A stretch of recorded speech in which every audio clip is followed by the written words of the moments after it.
Hello guys, আমি Abir Rahman and the new another my blog. আজকের ব্লগটি হচ্ছে অনেক বেশি এক্সপেন্সিভ, কারণ আজকে আমরা চলে আসছি বাইপাস। তো আপনারা দেখতেই পাচ্ছেন আমরা বাইপাস চলে আসছি। তো আপনারা দেখতে থাকেন, আমি আপনাদের ঘুরিয়ে ঘুরিয়ে দেখাচ্ছি। তো অতক্ষণ আপনারা দেখতেই থাকেন।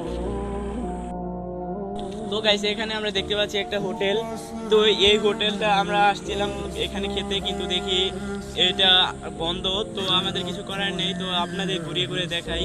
আসলে বাইপাস মোড় আমরা শুনেছি অনেক ভালো কিছু, কিন্তু এত কষ্ট করে আসার পর আমরা দেখতে পারলাম যে এই বাইপাস নাকি পুড়িয়ে ফেলা হয়েছে এই হোটেলটাকে। তো এই হোটেলটাকে নাকি অনেক আগে থেকেই ছিল, পুড়িয়ে ফেলা হয়েছে। তো এখানে বন্ধ হয়ে গিয়েছে। তো আপনারা দেখতে থাকেন, আমরা আপনাদের এই রাস্তা আশেপাশে কত সুন্দর ভিউ গাইস, দেখেন কত সুন্দর ভিউ।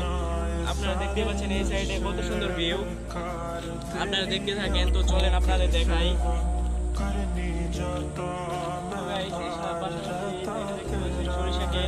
এই সাইডে সরিষা ক্ষেত, তারপরে এই সাইডে সরিষা ক্ষেত, তারপর নদী গিয়েছে। আপনারা দেখতে থাকেন। গাইস, আজকে আপনাদের ঘুরে ঘুরে দেখাই। তো করার কিছু নাই, রেস্টুরেন্টটা ভাঙা। তো চলেন যাই, দেখা যাক। তো গাইস, আপনাদের আরেকটা কথা না বললেন, ওই গাইস আমাদের এই 500 সাবস্ক্রাইবার খুব দরকার গাইস, আমাদের ভিডিওতে পরে হতে যাওয়ার জন্য। গাইস প্লিজ গাইস, আমাদের 500 সাবস্ক্রাইব করে দেন। তো আপনারা দেখতে পাচ্ছেন সুন্দর ক্ষেত, পাশে একটা গরু। তো গাইস, এখানে আপনারা দেখতে পাচ্ছেন কত সুন্দর কচুরি পানা, আর কত সুন্দর গাইস, পুরাটা দেখেন আপনারা কত সুন্দর ভিউ গাইস, দেখতেই পাচ্ছেন কত সুন্দর ভিউ গাইস। তো ওইখানে আমরা দেখতে পারলাম বসার কিছু জায়গা আছে। তো আমরা সেইখানে যে বসে এই আপনাদের সাথে কিছু মানে একটু আর কি বসে রেস্ট নিব। তো রেস্ট নেওয়ার পর জাস্ট আমরা আর একটু ঘুরে ঘুরে দেখে তারপর আমরা বিদায় নিব ইনশাআল্লাহ গাইস।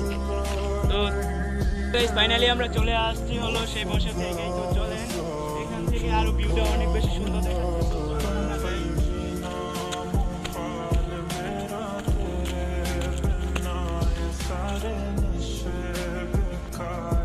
দেখতে দেখতে আজকে আমরা আমাদের ভিডিও শেষে চলে আসছি। তো আপনারা অবশ্যই লাইক, কমেন্ট আর শেয়ার করে দেবেন, আর কমেন্টের মাধ্যমে অবশ্যই বলবেন যে এরপরের এপিসোডটা আমরা কি নিয়ে তৈরি করব।